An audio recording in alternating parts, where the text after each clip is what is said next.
Hello नमस्कार दोस्तों, कैसे हैं आप सभी लोग। तो यहाँ पे अभी हम लोग बिहार के नदी तंत्र को पढ़ने जा रहे हैं, क्योंकि यहाँ से याद रखिएगा, बिहार में होने वाले जितने भी प्रतियोगिता परीक्षा हैं, एक दो प्रश्न यहाँ से पूछा जाता है और ये 100% इसकी पूरी संभावना होती है। इसलिए अपवाह तंत्र खास करके बिहार का जो अपवाह तंत्र है, नदी तंत्र है, इसको कंप्लीट करके ही जाना चाहिए एग्जाम में। तो चलिए यहाँ पे हम लोग देखेंगे, मैप के माध्यम से भी समझते हैं हम लोग क्या है यहाँ पे। तो ये आपका बिहार का मैप है, बिहार का मैप, और हम लोग उत्तर से आने वाली नदियाँ और दक्षिण से आकर के संगम करने वाली गंगा में जो भी नदियाँ हैं, इसके बारे में हम लोग पूरे डिटेल्स में पढ़ेंगे। आप देख रहे होंगे यहीं गंगा नदी है। गंगा नदी का जो प्रवेश है बिहार में, वह चौसा के पास होता है। चौसा के पास इसका प्रवेश होता है और ये गंगा नदी बिहार को दो भागों में डिवाइड करता है। यह गंगा नदी बिहार को दो भागों में बांट देता है। उत्तरी बिहार की एक प्रमुख समस्या है, उत्तरी बिहार की प्रमुख समस्या है बाढ़ की समस्या, कई बार एग्जाम में पूछा गया। और इसी समय दक्षिण बिहार में भी एक प्रमुख समस्या है जिसको हम लोग सूखा की समस्या कहते हैं। ये समस्या है दोनों जगह ये प्रमुख समस्या है। और ये जो गंगा नदी है, इस गंगा नदी में संगम करने वाली अनेक नदियाँ जहाँ से प्रश्न पूछा जाता है, जैसे में उत्तर से आकर के मिलने वाली जो नदियाँ हैं, उत्तर से आकर के गंगा में संगम करने वाली नदियाँ देख सकते हैं। जैसे यहाँ पर देखिए घग्गर नदी है, यह घग्गर नदी, और ये हो जाएगा गंडक नदी। तीन नदियाँ। बीपीएससी बार बार प्रश्न पूछता है कि कौन ऐसा नदी है जो उत्तर प्रदेश और बिहार का सीमा बनाती है। तो तीन नदी, उत्तर से आकर के मिलने वाली दो नदियाँ उत्तर प्रदेश और बिहार की सीमा बनाती है, ये हो जाएगा घाघरा और दूसरा हो जाता है गंडक। और दक्षिण से जाकर के संगम करने वाली जो नदियाँ हैं जो उत्तर प्रदेश और बिहार की सीमा बनाती है, ये नदी है जिसको हम लोग कर्मनाशा नदी कहते हैं। अपवित्र नदी कहा जाता है इसको, कर्मनाशा नदी को। चलिए यहाँ पे हम लोग देखें, एक घघरा हो जाएगा, दूसरा ये गंडक नदी है, और तीसरा हो जाएगा जिसको हम लोग बूढ़ी गंडक कहते हैं, बूढ़ी गंडक। और बूढ़ी गंडक का आप देखते हैं जो है ना सहायक नदी है जिसको हम लोग बागमती कहते हैं। और ये हो जाएगा कोशी का सहायक नदी जिसको कमला कहा जाता है, और ये कोशी नदी देख रहे हैं, और ये है महानंदा नदी। ये सारी नदियाँ पहाड़ से, पर्वत से निकल करके, है ना, ये गंगा में विलीन हो जाती है, संगम करती है। और यही वजह है कि नदियों में हमेशा पानी भरा रहता है। थोड़ा भी बारिश हो जाए तो उत्तर बिहार में बाढ़ आ जाता है। अब यहाँ पे दक्षिण बिहार में हम लोग देखेंगे तो दक्षिण बिहार में एक नदी है जिसको हम लोग कर्मनाशा नदी कहते हैं। कर्मनाशा नदी अपवित्र नदी कहा जाता है, और ये कर्मनाशा नदी दक्षिण से जाकर के गंगा में मिल जाती है। उसी तरह से हम लोग सोन नदी देखेंगे जो अमरकंटक मध्य प्रदेश मैकाल श्रेणी से निकला हुआ यह नदी है, और ये भी आपको गंगा में संगम करती है। पुनपुन नदी जो बार बार प्रश्न पूछता है, यही पुनपुन नदी जो फतुहा के पास जाकर के, है ना, गंगा में विलीन हो जाती है। और ये है फल्गु नदी। उसके बाद एक किऊल नदी देखिए, और ये है अजय नदी जो दक्षिण में जाकर के, है ना, गंगा में क्या करती है, मिल जाती है। चलिए यहाँ पे हम लोग देखें इसको। प्रमुख नदियाँ। बिहार की नदियों को दो वर्गों में विभाजित किया जा सकता है। एक हो जाएगा उत्तर बिहार की नदियाँ और दूसरा हो जाएगा दक्षिण बिहार की नदियाँ। उत्तर बिहार की नदियों में हम लोग देखेंगे यह हिमालय से निकलकर दक्षिण और पूर्व की ओर बहती हुई गंगा नदी में आकर मिलती है।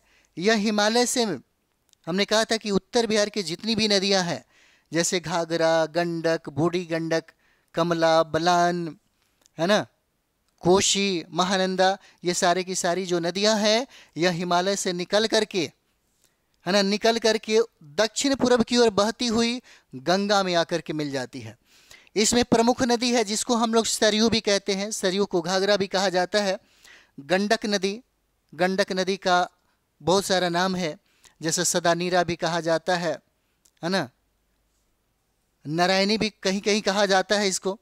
उसके बाद बूढ़ी गंडक, कोशी और महानंदा, ये सभी अस्थाई नदियां हैं। ये सभी अस्थाई नदियां हैं जो हम लोगों ने मैप में इसको इंगित भी किया था। उसके बाद जो दूसरा नदी है वो दक्षिण बिहार की नदियां हो जाएगा, दक्षिण बिहार की नदियां। और दक्षिण बिहार की नदियां या पठारी भाग से निकलकर उत्तर की ओर बहने वाली यह नदियां गंगा या उसकी सहायक नदियों में आकर के मिल जाती है।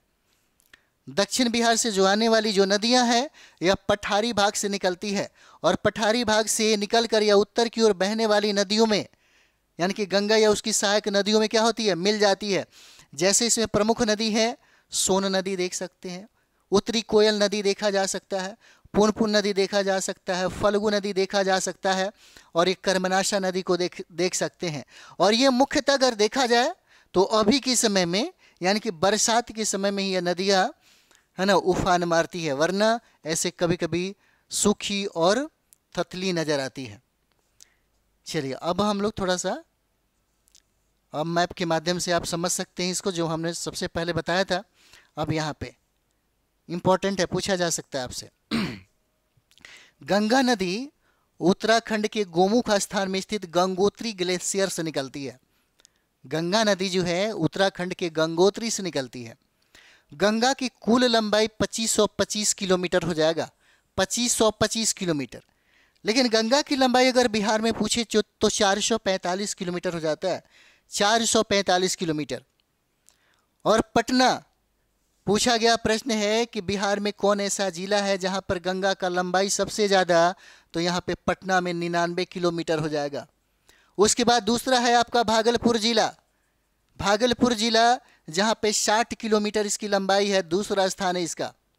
गंगा का सबसे ज़्यादा लंबाई किस जिले में, तो पटना जिला में। दूसरा जिला कौन है जहाँ पे गंगा की सर्वाधिक लंबाई है, तो भागलपुर। और दोनों से सवाल पूछा हुआ है आपके एग्जाम में, दोनों से सवाल पूछा हुआ है। बिहार में गंगा प्रवेश कहाँ पे करती है, उत्तर प्रदेश के बाद चौसा में। और बिहार में कुल लंबाई है इस गंगा का 445 किलोमीटर। गंगा नदी बिहार में बक्सर जिला के चौसा के निकट प्रवेश करती है, इंपॉर्टेंट है। चौसा के निकट क्या है, प्रवेश करती है। और बिहार में गंगा नदी के किनारे 12 जिले अवस्थित है, 12 जिले स्थित हैं। बिहार में गंगा नदी के किनारे कितने, तो 12 जिले स्थित हो जाएंगे। जैसे बक्सर, जैसे पूछा गया था एक बार सवाल कि पटना कितने जिलों से घिरा हुआ है, पटना कितने जिलों के साथ अपना सीमा साझा करता है, तो 9 जिला हो जाएगा, 9 डिस्ट्रिक्ट है। बिहार में गंगा नदी के किनारे 12 जिले स्थित हैं। कौन, बक्सर। बक्सर यहीं के रहने वाले थे शहनाई वादक, है ना, जिनको भारत रत्न मिला था, बिस्मिल्लाह खान, डुमराव के रहने वाले थे। और ये भोजपुर है ना, भोजपुर, वहीं भोजपुर। 80 वर्ष की हड्डी में जागा जोश पुराना था, कहते हैं बिरकुंवर सिंह बड़ा वीर मर्दाना था, यहीं भोजपुर से। सारण, पटना, यहीं वैशाली, आम्रपाली की Vaishali. Samastipur, Begusarai, Munger, Khagaria, Katihar, Katihar, Bhagalpur, Bhagalpur silk city, silk city कहा जाता है भागलपुर में। यहाँ पे एक अनोखी स्वाद वाली आम मिलती है जिसका नाम है जर्दालू, और उसको जीआई टैग प्रदान किया गया, भागलपुर में ही मिलता है। और ये हो जाएगा आपका लखीसराय।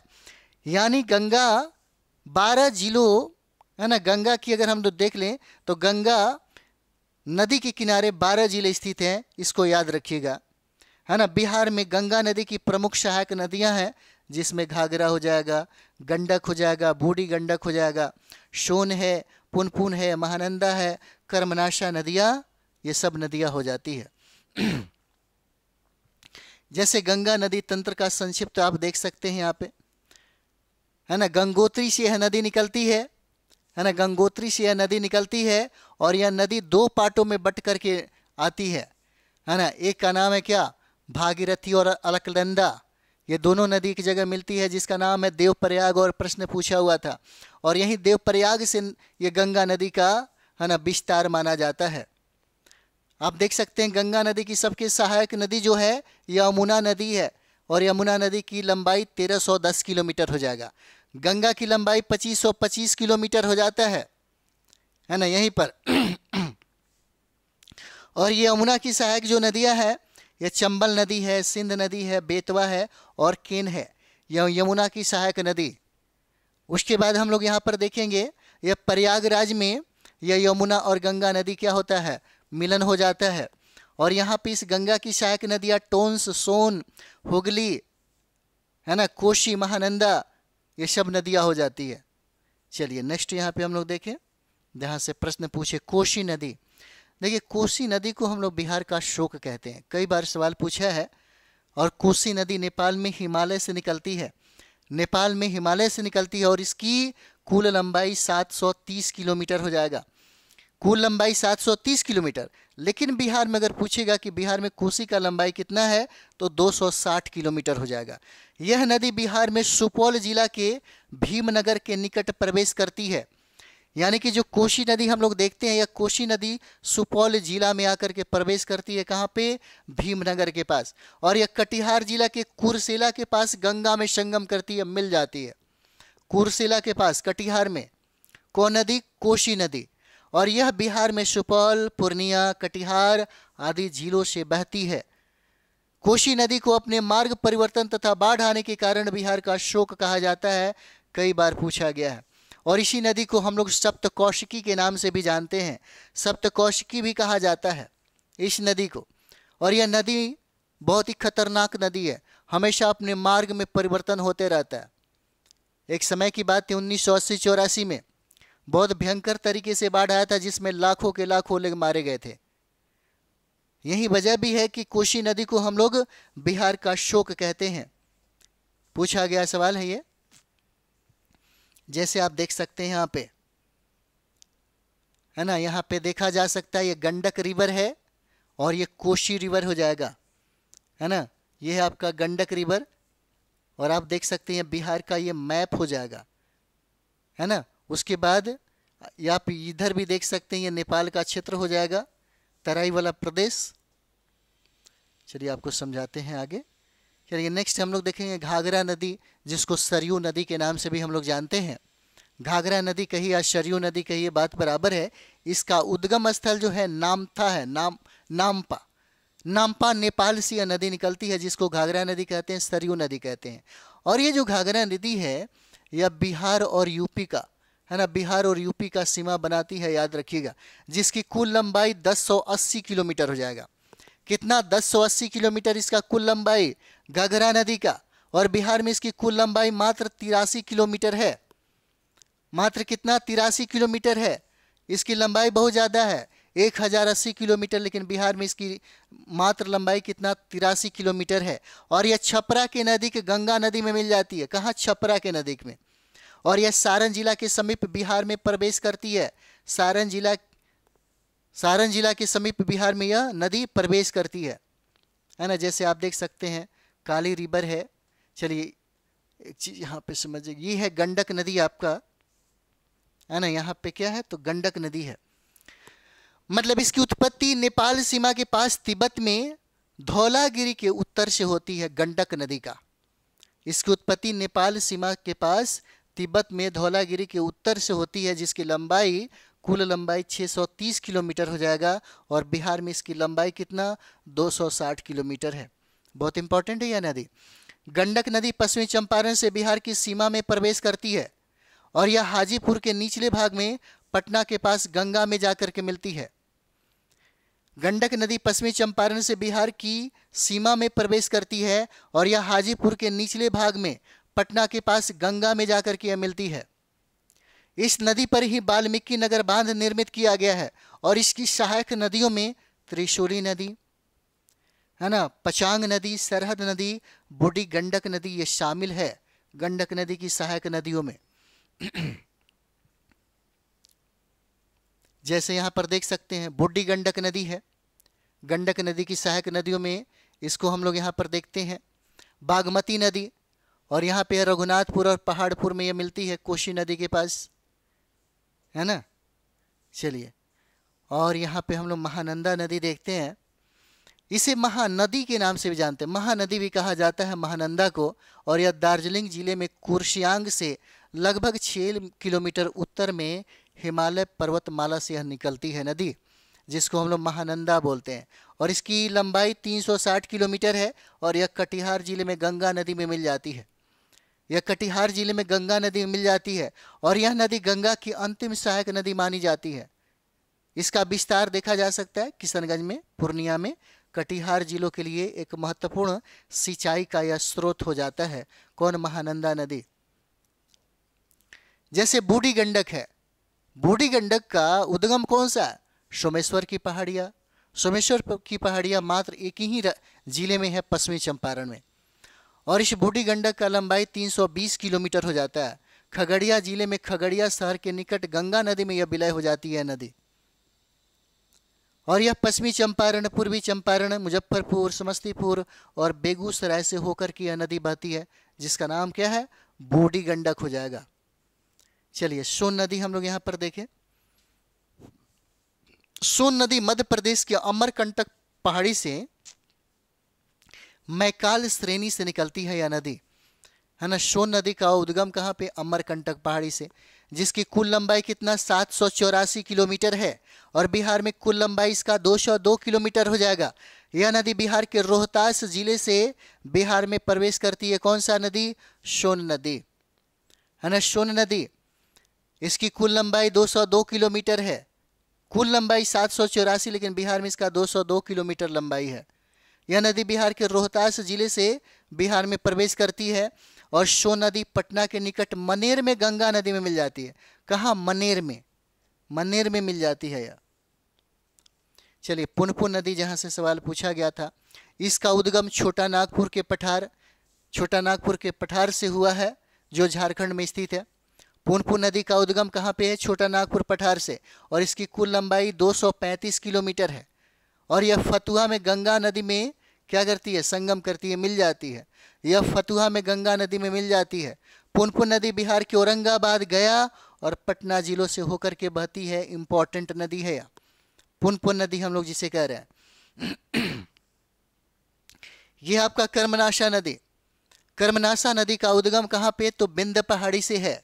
बिंद पहाड़ी से, जिसकी लंबाई, कुल लंबाई 192 किलोमीटर हो जाएगा। प्रमुख सहायक नदी में दुर्गावती नदी है और यह नदी बिहार और उत्तर प्रदेश की सीमा का निर्धारण करती है। कौन? बिहार उत्तर प्रदेश की सीमा का निर्धारण करती है यह नदी। बिहार में यह नदी अपवित्र समझी जाती है, इसलिए कर्मनाशा नदी को अपवित्र नदी भी कहा जाता है। बक्सर जिले के चौसा गांव के समीप यह गंगा में विलीन हो जाती है। कौन सा? कर्मनाशा नदी। और यही कर्मनाशा नदी जो बिहार और उत्तर प्रदेश का सीमा बनाती है, कर्मनाशा नदी। फल्गु नदी, इस नदी का दूसरा नाम निरंजना नदी है और इसी नदी के तट पर तथागत बुद्ध को ज्ञान की प्राप्ति हुई थी। इसका उद्गम छोटा नागपुर का पठार हो जाता है। छोटा नागपुर के पठार से फल्गु नदी का उत्पत्ति माना जाता है और इसका पुनपुन नदी में विलय हो जाता है। बिहार में फल्गु नदी की लंबाई लगभग 135 किलोमीटर हो जाएगा। 135 किलोमीटर इसका लंबाई बिहार में, है ना। इस तरीके से बिहार की जो भी नदी है वो आपका समाप्त होता है। इतना एक 2 बार रिवाइज कर लीजिएगा तो दिमाग में रहेगा। मैप के माध्यम से भी एक बार 2 बार रिवाइज कर लेते हैं तो यहीं से प्रश्न पूछा गया है और पूछता ही रहेगा। तो मिलते हैं हम लोग अगले वीडियो में। थैंक यू वेरी मच आप सभी लोगों का।